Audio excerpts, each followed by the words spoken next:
Hello everyone, welcome to exam pass academy. स्वागत है आप सभी का अपने YouTube channel exam pass academy में। तो दोस्तों, आज हम लोग इस वीडियो के अंतर्गत पढ़ने वाले हैं भारत का संविधान। ठीक है, संविधान में हम लोग अनुच्छेद याद करने वाले हैं, आर्टिकल याद करने वाले हैं। सभी आर्टिकल आसानी से याद करेंगे। 1 से लेकर 395 अनुच्छेद हम लोग बहुत ही आसानी से सब स्टेप बाय स्टेप याद कर लेंगे। बस आप लोग मेरे साथ बने रहिए और वीडियो को पूरा देखिए। ठीक है, चलिए शुरू करते हैं। तो जैसा कि आप लोग यहाँ पर देख सकते हैं,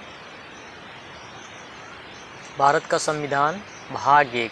ठीक है, तो मैं आप लोगों को ज़्यादा ये सब नहीं बताऊंगा, क्योंकि आप सभी लोगों को पता होगा, आप लोग इतने दिन से पढ़ रहे हैं कि भारत के संविधान का निर्माण कैसे हुआ। एक कैबिनेट मिशन योजना आई, ठीक है, उसके बाद कितने दिन में, कितने समय में बनकर तैयार हुआ, कितना खर्च लगा, ये सब आप लोगों को पता ही होगा। सीधे हम लोग अपने पॉइंट पर चलते हैं। तो यहाँ पर आप लोग देख सकते हैं, हमारे संविधान में जब संविधान बनकर तैयार हुआ तब भी और अब भी, ठीक है, कुल कितने भाग थे? 22 भाग। ठीक है, इस समय कहीं कहीं पर आप लोगों को मिलेगा 24 भाग। ठीक है, लेकिन आप लोगों को 22 भाग ही लेकर चलना है। जो 2 भाग हैं वो भाग 9 के अंतर्गत हैं। ठीक है, तो हम लोग इस वीडियो में पढ़ने वाले हैं भाग 1। ठीक है, भाग 1 में हम लोग देखेंगे संघ और उसका राज्य क्षेत्र। ठीक है, इससे संबंधित जो अनुच्छेद हमारा है, अनुच्छेद 1 से 4 तक है, इसको हम लोग पूरी तरह से कंप्लीट करने वाले हैं। ठीक है, बहुत ही आसानी से हम लोग याद करेंगे और विस्तार से देखेंगे, ताकि हम लोग को कभी भूले ना। तो चलिए शुरू करते हैं। यहाँ पर आप लोग देख सकते हैं, आर्टिकल 1 अनुच्छेद 1 है। ठीक है, अनुच्छेद 1 में क्या बताया गया है? तो यहाँ से आप लोग देख सकते हैं, संघ का नाम और राज्य क्षेत्र। संघ का नाम और राज्य क्षेत्र, इसका मतलब क्या हुआ? इसमें बताया गया है कि भारत अर्थात इंडिया राज्यों का संघ होगा, और उसके राज्य क्षेत्र कौन होंगे? भारत अर्थात इंडिया राज्यों का संघ होगा, और उनके राज्य कौन होंगे? जो पहली अनुसूची में भी निर्दिष्ट होंगे। ठीक है, जिन जिन राज्यों का वर्णन पहली अनुसूची में किया गया है, वही भारत के राज्य होंगे। ठीक है, एक बार फिर से बताना चाहूँगा, भारत अर्थात इंडिया राज्यों का संघ होगा, और उनके राज्य कौन होंगे? तो जो पहली अनुसूची में भी निर्दिष्ट होंगे। ठीक है, ये आपका अनुच्छेद 1 में था, यही इतना बताया गया है। अच्छा, इसमें थोड़ा और आता है, थोड़ा विस्तार से आप लोगों से बताना चाहूँगा। ये भारत अर्थात इंडिया राज्यों का संघ होगा। संघ का क्या मतलब है, इसको भी आप लोग साथ में जानते रहिए, संघ का क्या मतलब होता है। तो जैसे आप सभी लोगों को पता होगा, जो इसमें तो वैसे स्पष्ट रूप से कह दिया गया है, भारत अर्थात इंडिया राज्यों का संघ होगा, लेकिन इसका मतलब क्या हुआ, इसका अर्थ क्या हुआ, तो आप लोग को बताना चाहूँगा। तो जैसे आप लोग ये समझ सकते हैं कि जो भारत में राज्य सम्मिलित हैं इस समय, या कभी भी जब सम्मिलित हुए हैं, तो समझौता अर्थात कंप्रोमाइज़ के आधार पर नहीं सम्मिलित हुए हैं। ठीक है, उनका विलय हुआ भारत में, राज्यों का भारत में विलय हुआ। इसका मतलब क्या हुआ? इसका मतलब ये हुआ कि कोई भी राज्य कभी भी यदि चाहे तो भारत से कभी भी अलग नहीं हो सकता है। अब आप लोगों को एक उदाहरण देना चाहूँगा। संयुक्त राज्य अमेरिका का नाम आप लोग सुने होंगे, जानते होंगे। तो जो अमेरिका में राज्य हैं, ठीक है, वो कंप्रोमाइज़ अर्थात समझौता के साथ अमेरिका में सम्मिलित हुए हैं, ऐड हुए हैं। तो जब चाहें तब अमेरिका से अलग हो सकते हैं और अपना एक अलग से देश बना सकते हैं। ठीक है, इस तरह से भारत अर्थात इंडिया राज्यों का संघ होगा। इसका मतलब ये हुआ कि भारत का 1 इंच भी कभी भी अपने मन से अलग नहीं हो सकता है। अब शायद बात क्लियर हो गई होगी और सभी लोगों को समझ में आ गई होगी। ठीक है, फिलहाल ये मैं आप लोगों की जानकारी के लिए बताया हूँ। आप लोगों को बस इतना जानना है कि अनुच्छेद 1 में क्या बताया गया है। भारत अर्थात इंडिया राज्यों का संघ होगा, ठीक है, और भारत के राज्य होंगे जो पहली अनुसूची में विनिर्दिष्ट होंगे। उसके बाद आपका आता है आर्टिकल 2। ठीक है, अनुच्छेद 2 आता है। अनुच्छेद 2 में क्या बताया गया है? नए राज्यों का प्रवेश या निर्माण। ठीक है, यहाँ पर निर्माण भी रहेगा। नए राज्यों का प्रवेश या निर्माण, तो इसके बारे में हम लोग जान लेते हैं। तो जैसे आप लोगों को, कुछ लोगों को पता होगा, शायद कुछ लोग कंफ्यूज भी हो जाते हैं इसमें। शुरू में जब मैं पढ़ रहा था, बुक में इस तरह से घुमा फिरा कर और इतना ढेर सारा लिख देता है कि समझ में ही नहीं आता। तो यहाँ पर आप देख सकते हैं कि नए राज्यों का प्रवेश या निर्माण, अर्थात ऐसा क्षेत्र या ऐसा कंट्री, ठीक है, अगर अलग से कोई कंट्री हो जाएगा तो वो तो आपके देश से अलग होगा ही, लेकिन ऐसा क्षेत्र जो आपके देश से बाहर है, ठीक है, आपके देश से, आपके कंट्री अर्थात भारत से अलग भारत के बाहर का कोई क्षेत्र यदि भारत में सम्मिलित होना चाहता है, या कह सकते हैं कि भारत यदि किसी ऐसे क्षेत्र को या किसी ऐसे कंट्री को या किसी ऐसे राज्य को जो भारत के एरिया में नहीं आता है, ठीक है, भारत की सीमा में नहीं आता है, उसको यदि अपने देश में मिलाना चाहता है तो नए राज्यों का निर्माण इस तरह से कर सकता है। नहीं समझ में आया शायद, आप लोगों को फिर से बताना चाहूँगा। हमारे कंट्री से बाहर का कोई क्षेत्र यदि हमारे कंट्री में सम्मिलित होता है तो वो किस अनुच्छेद के अंतर्गत सम्मिलित होगा, तो अनुच्छेद 2 के अंतर्गत सम्मिलित होगा। आप शायद समझ में आ गया होगा आप लोगों को, ठीक है।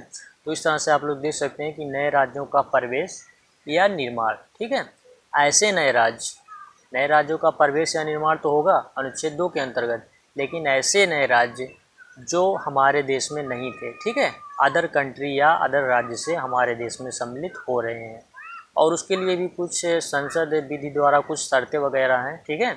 उसको हम लोग यदि आप लोग देखना चाहते हैं, उसको आप लोग जानना चाहते हैं बहुत ही ज़्यादा, तो संविधान की कुछ पहले की भी वीडियो हमारी आ चुकी हैं, कुछ क्लासेज कंप्लीट हो चुकी हैं। यदि बहुत ज़्यादा आप लोग जानना चाहते हैं तो डिटेल्स में पढ़ाया गया, वहाँ से देख सकते हैं कि कौन कौन सी शर्तें होती है, ठीक है।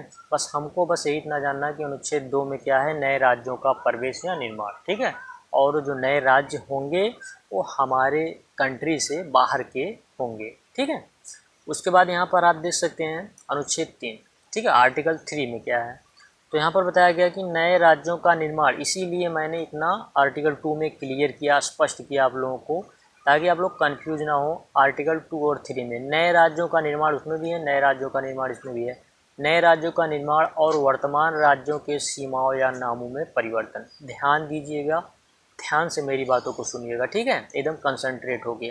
तो यहाँ पर आप जो देख रहे हैं आर्टिकल 3 में क्या बताया गया है, आर्टिकल 3 में बताया गया है कि ये यदि इस समय वर्तमान में जो राज्य हमारे देश में हैं, ठीक है, सम्मिलित हैं, उन राज्यों में से किसी एक राज्य को या किसी भी राज्य को डिवाइड करके उसमें से यदि 2 राज्य बनाया जाता है, ठीक है, तो आर्टिकल 3 के अंतर्गत बनाया जाएगा। समझ में आया।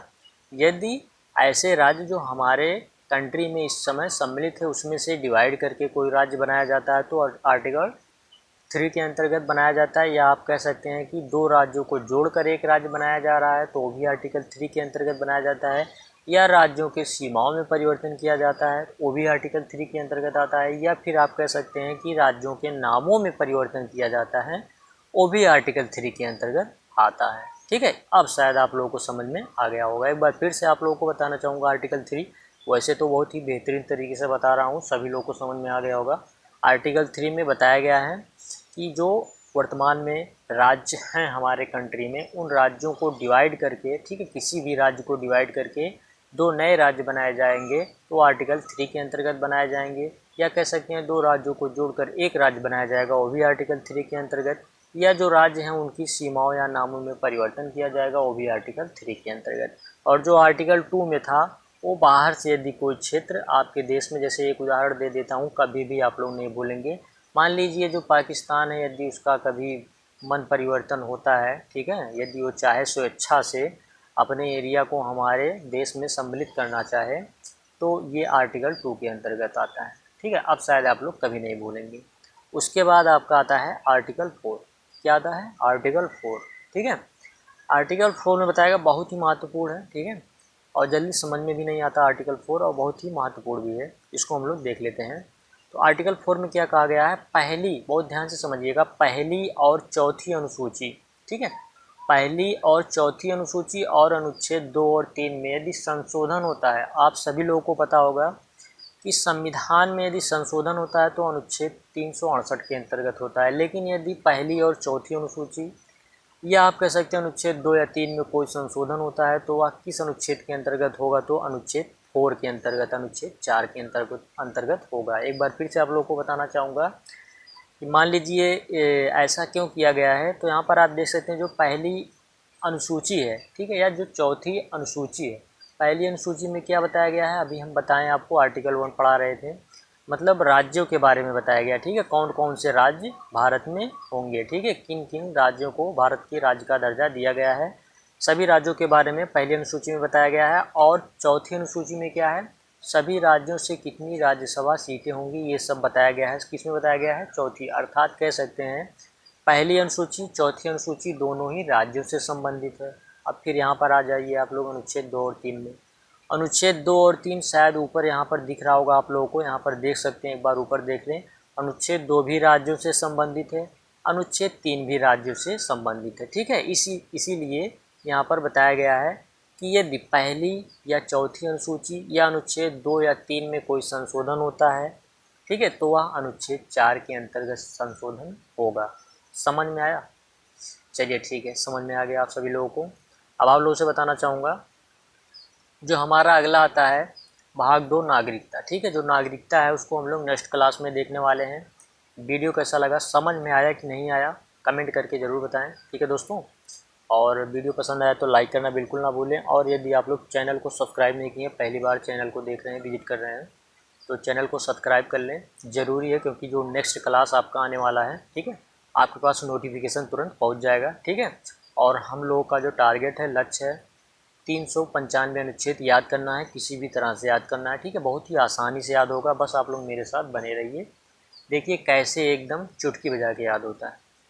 और एक बार जब सारा हम लोग याद कर लेंगे तो एक बार मैं मास्टर वीडियोज़ का लेकर आऊँगा, जिसमें 1 से 2 वीडियो, 2 से 3 वीडियो नहीं रहेगा, 2 से 3 वीडियो में सारा आर्टिकल ऐड कर दूंगा। ठीक है, 2 से 3 वीडियो में सब एक जगह रहेगा। ठीक है, फिलहाल तो हम लोग इसी तरह याद करेंगे। चलते हैं दोस्तों, मिलते हैं नेक्स्ट वीडियो नागरिकता के साथ। बाय बाय, जय हिंद।